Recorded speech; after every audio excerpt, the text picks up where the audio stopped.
Hello, hello, hello. My name is Robert. I am the recovery guy, and you have entered into The Fix.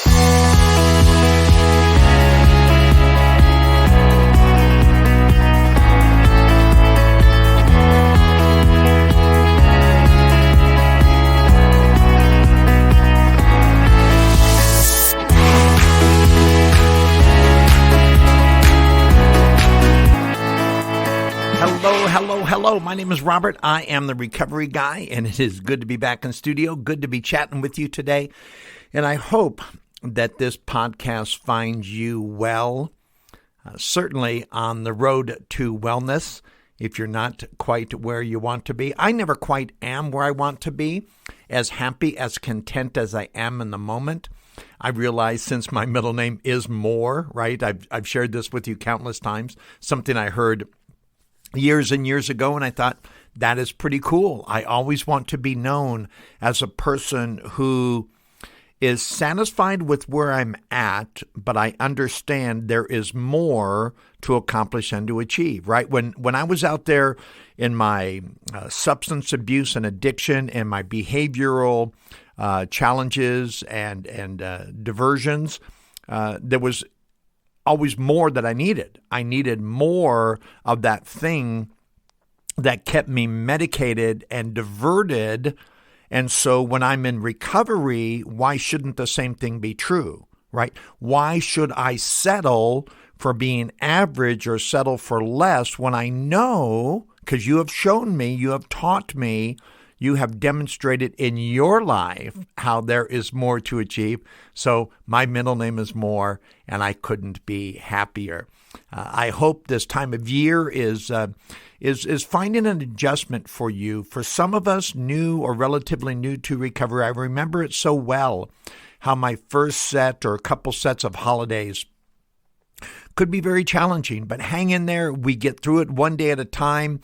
And Thanksgiving and Christmas and Hanukkah and the other spiritual dates that you remember on your personal level, they're days. That's really all they are. Now, obviously, they have religious, spiritual, personal, and social significance. They are just days. And as long as we keep that in perspective, we will be fine as we go through them. Hey, so often I just share what I'm thinking about recovery and other topics and things that you share with me or just things that come to mind. But if you haven't listened to my story, let me just give you a little background on me. Obviously, my name is Robert Pardon, and I am 66 years old. I'll be 67 just in January 3rd, so just right around the corner. I'll be privileged to celebrate another birthday above ground, right? My recovery date since my continual sobriety is April 25th, 1986, so that gives me about 34 and a half years of one day at a time to celebrate and to learn to grow. Laura is my third wife. We've been married over 31 years. I have 5 children, 2 from my first wife, Sue. I have another daughter who is born out of a relationship that I had back in 1987, and then the 2 children that I have with Laura. I have 8 natural grandchildren and 2 adopted grandchildren for a total of 10. And we love to celebrate family. We love to celebrate life. I'm absolutely and totally committed to this thing called recovery, because now it's not just about becoming the best person I can be, but I need to be the best Christian, the best man of God that I can be. I need to be the best husband. I need to be the best father. I need to be the best grandfather. I need to be the best friend. I need to be the best sibling. Both my parents are deceased, but I still want to be a good son, right? In memory of my mom and my dad, I still want to be that good son that even from heaven they can look down and be proud of what their boy is doing. So that's just a little bit about me and continue to share who you are through your DMs and your text messages and the other ways that we communicate, because the more we know about each other, the more comfortable we will feel. And the more comfortable we will feel, the more we will be willing to share and receive information that just makes us stronger. Don't you find that to be true? Hey, today is something that's very important in our quest to recovery. Today's topic is entitled, Amends is More Than Sorry. Amends is more than sorry. Oh, and by the way, at the end of this podcast, I'll give you ways to reach out, to connect, and even to contribute to this recovery movement.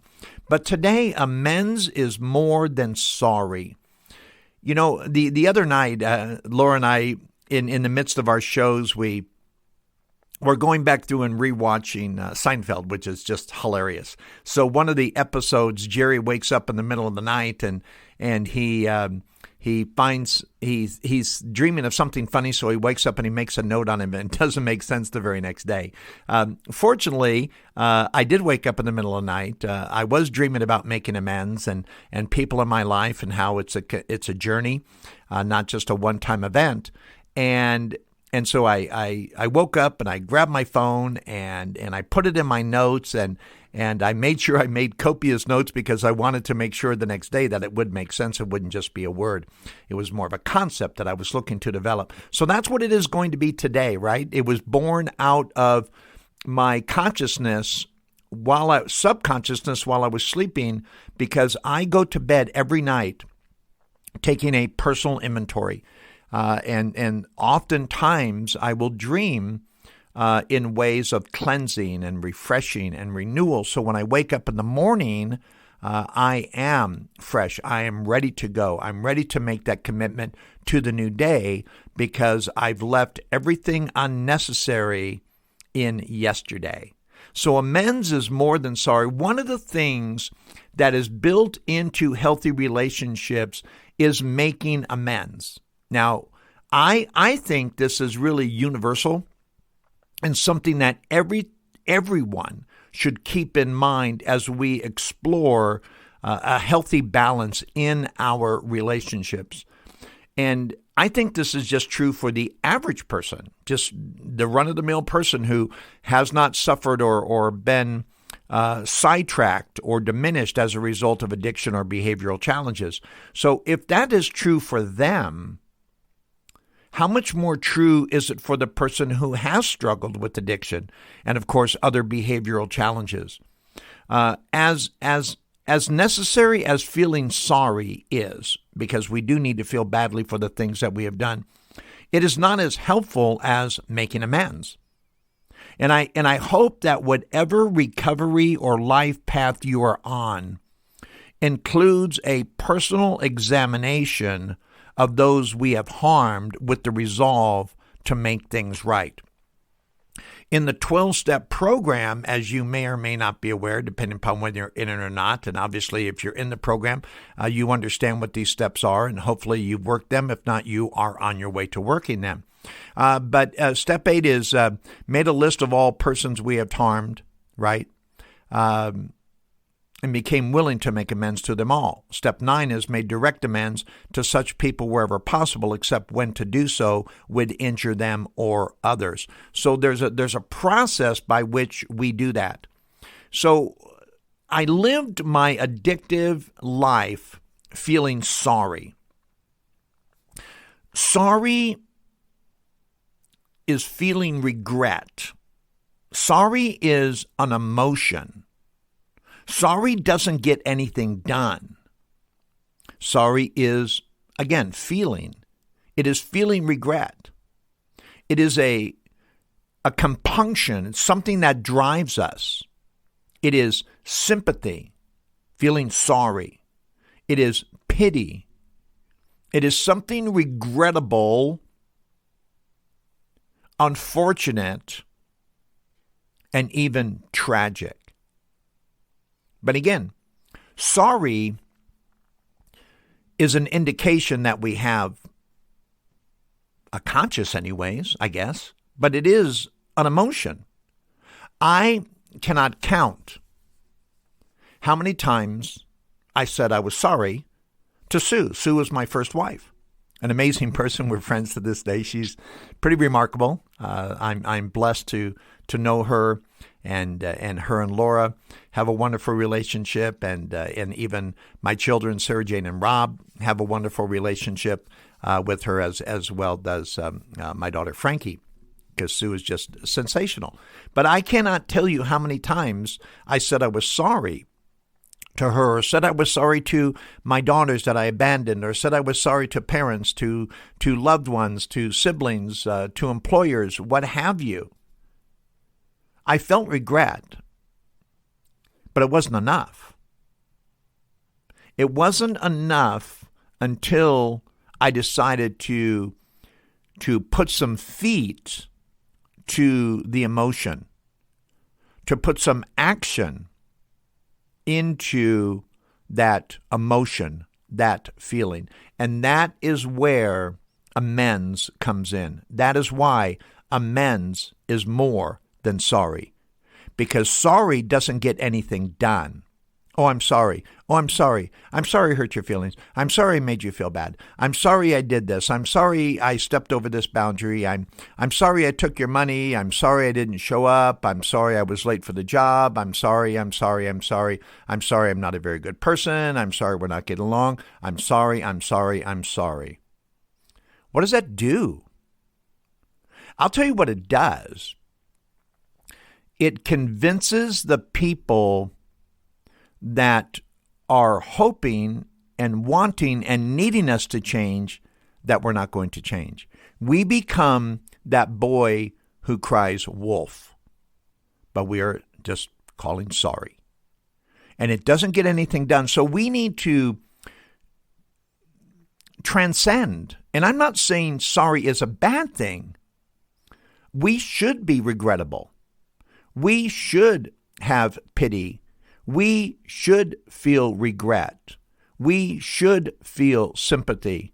We should believe that some of our behavior is deplorable or unfortunate. But what happens after that? People in my life, before recovery, they weren't convinced I was sorry. Do you know why? Because nothing changed. Nothing changed. I was still that person who was going to show up the way I was going to show up, or not show up at all. The person who would exhibit that behavior that got me to feeling sorry in the first place. All the things that are added to that. It wasn't until I made an active decision to make amends, because amends is more than sorry, that people began to see that me being sorry meant something. Amend, and again, amends is the action, the plural version of the verb amend. It means to alter, right? Modify, rephrase, add to, or subtract by a formal procedure. This is from dictionary.com. I love this stuff and its practical implication to our personal recovery. I like that. A formal procedure. Steps 8 to 9, they're a formal procedure. And I'm sure whatever religious or spiritual bend you come from has something built in just like this. It means to change for the better, to improve, are you ready for this? I love this next part. To remove or correct faults. Man. So I would recognize, I would tell you I was sorry for a fault in sorrow, but then in amends, I correct it. It means to grow or become better by reforming oneself. I love this stuff. This has got to make you feel good if you are actively involved in recovery, because it really helps us connect the dots. Why are we doing this? Why? Because regret is an indication that we're breathing, right? Sorrow means at least I'm still feeling. But amends indicates that I'm serious about changing. To add to or subtract from by a formal procedure to change for the better. Don't we want to get better? And then we want to get best. We want to go good. We want to get better. And I love better because what's better? Better is not just a one-time occurrence. For me to get better is for me to continue to improve. It is transactional. I'm better. I'm better. Better than what? Better than yesterday. Today, I'm better than yesterday. I want to be a better version. You've heard me say that more than once. I want to be the best possible version of me today so I can be the best resource for you. And I hope you feel the same way toward me and others. The amends process is really simple in its concept, yet it is only for the most courageous. It really is. Unless you are willing to endure some type of suffering, some type of pain, some type of personal understanding, this is not for you. Because we will be that person. Making amends is for the person who wants, not only needs. And you heard me share that in a previous podcast. We have to want this thing because everyone needs to make amends. Everyone does. I don't care who you are. Everyone has made a mistake in a relationship, regardless of the type of relationship, whether it's a relationship with a person, place, or a thing is not germane to this. It's just true. Everyone has had and will have to make amends for something that they regret. Whether or not you do it just tells us everything about ourselves and the people we say that we care for. So understand that walking down this path can be scary, can be discouraging, but I guarantee you there's a light at the end of the tunnel, and it's not a train, and it will reveal so much energy and power to you. One of the greatest gifts that I have is to personally demonstrate that I'm willing to do something about any disharmony or damage that I have done, to go and make things right. So here are just 5 things that came off the top of my mind that I think would be good for us to explore and to consider. And you find out what they are for you. Maybe you already have your list. Maybe this will add to it. Jonathan, as always, will make sure that these are in the podcast notes and you can copy them down later if you're not in a position to do that now. So here's just the first thing. We are to search our innermost selves for the truth of how we conducted our relationships. Selfishness and self-centeredness, we believe this is the root of all of our problems. Pride, right? The 7 deadly sins. It's not surprising that pride heads the list. Pride says, it's not me that needs to change, it's you. Pride says that I'm okay while I'm dying. Pride prevents me from seeing the things that I need to see about me in order to make the necessary changes I need to make. So we need to strip away that pride, that ego that edges God out. That's what ego means, EGO, edging God out. We need to incorporate our higher power into this process. We need to see ourselves as our Creator sees us, good, bad, or indifferent. But we need to search ourselves for the truth. And the truth, when I came down to it, was sadly enlightening. I was very sad because I realized the harm and the depth and the degree that I caused people. But it was very enlightening because I knew I could work through it. But I needed to see how I conducted my relationships. Number 2, we need to be willing to take personal responsibility for any negative outcome. We just do. So often, when we look at a relationship or an area where we need to make amends, again, that whole pride thing, pride will tell me, yeah, I did wrong, but you did me wrong also. Do you ever do that? You know, that adage that when we point a finger at someone, we have 3 pointing back at us, right? You might have heard it 4, but the thumb actually doesn't point back, it points straight up. So when we point a finger at someone, we have 3 pointing back at us. And that indicates to me that I need to take personal responsibility apart from whatever contribution I try to assign to you. Because this is about me making amends, because making amends is more than being sorry, and it's the right thing to do.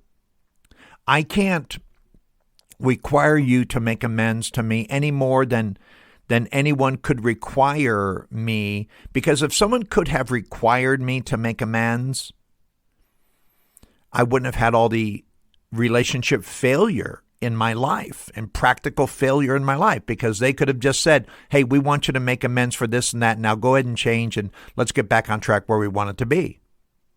That's not how my life went.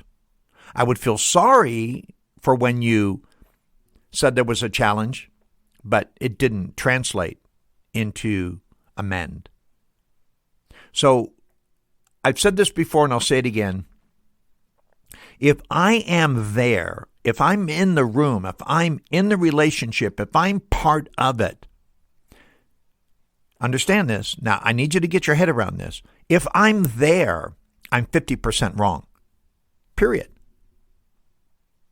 If I am in the relationship, if I'm in the situation, I'm there by choice. So I have to take responsibility. So I'm at least 50% wrong.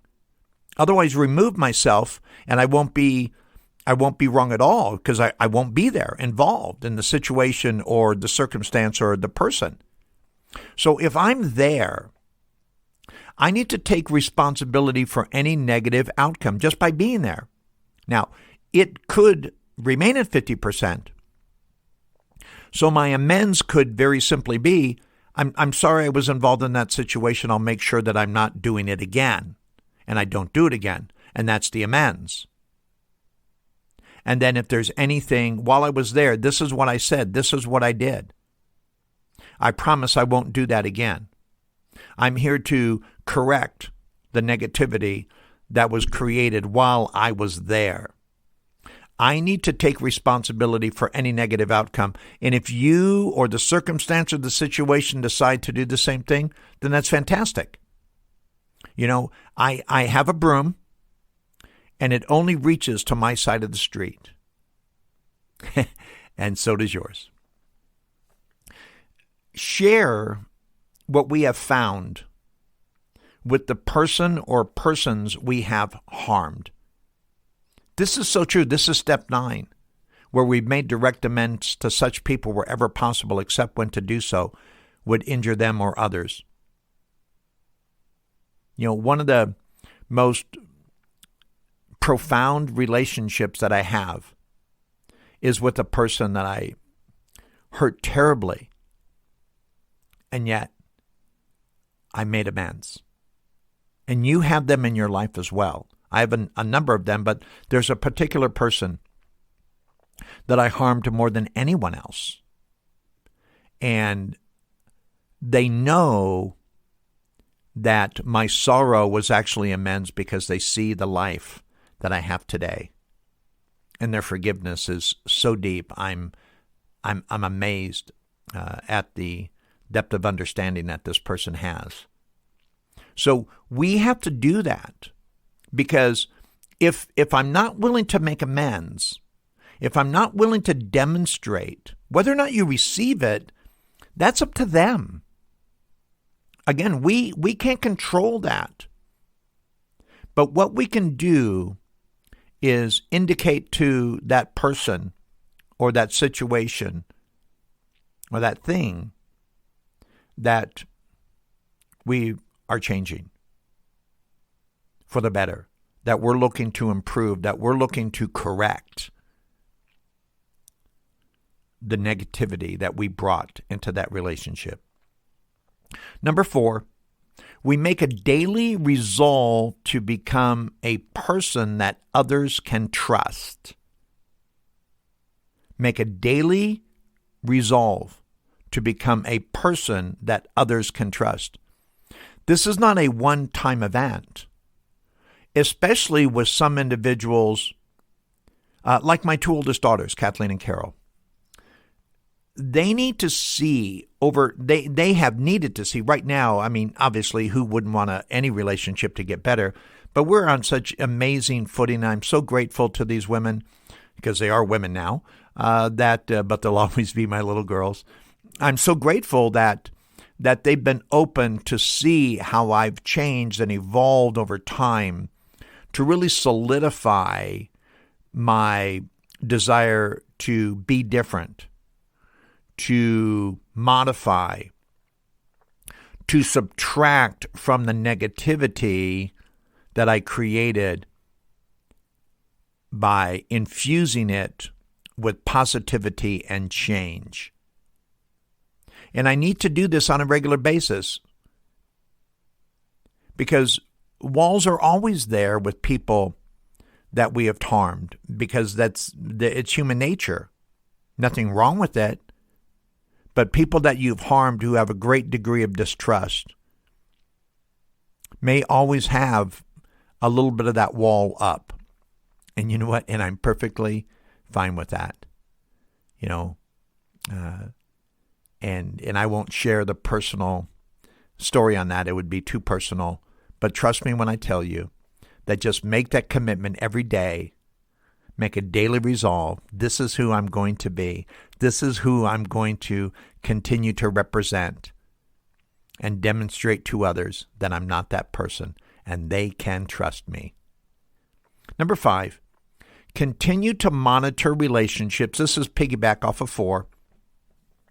Continue to monitor relationships to make any amends and adjustments along the way. This is really critical. This is not a one-time fix. This is not a weekend project. This is a life commitment, one day at a time.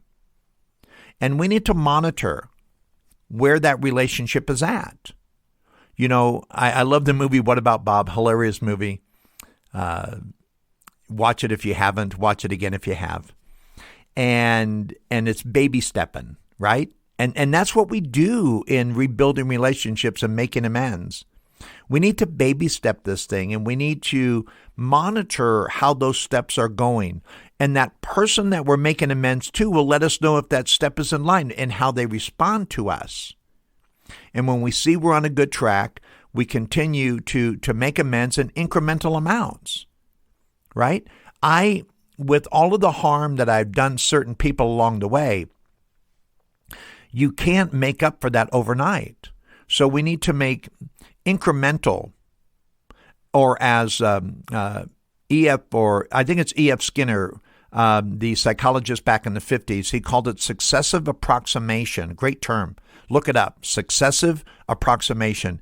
And his theory was teaching pigeons how to bowl, which is really kind of cool from a psychology standpoint. Anyway, but it's successive approximation. It's baby steps.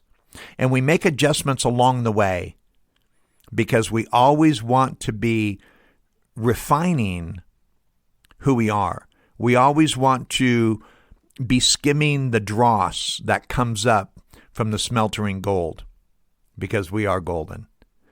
So we continue to monitor relationships to make any amends and adjustments along the way.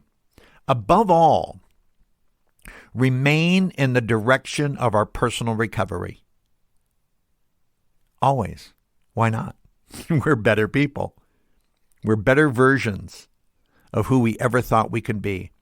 As my dear friend Slow Will and sponsor says, he says to clear away the wreckage of our present to prevent it from becoming the wreckage of our past. Is sorry important? Sure it is. But amends is more than sorry. I want to thank you so much for joining today's podcast. Go to recovery_guy on Instagram. Find me, the Recovery Guy, on Facebook. Go to recoveryguy.org and download all the podcasts, all the blogs. Share, whether you're a treatment center or an individual, whether you're a person of recovery or you're involved as a staff member in a treatment center. Share this content. Let others know what we're doing. Help them become more involved in their own personal recovery by becoming more involved with the recovery community. If you want to donate, go to Venmo at Robert-Pardon-3. Robert-Pardon-3 for a one-time donation. And if you want to go to patreon.com/recovery guy, you can make a monthly contribution. Everything that comes in goes back into this recovery movement. I'm so glad that you joined us today. And as always, my name is Robert, and I am the Recovery Guy.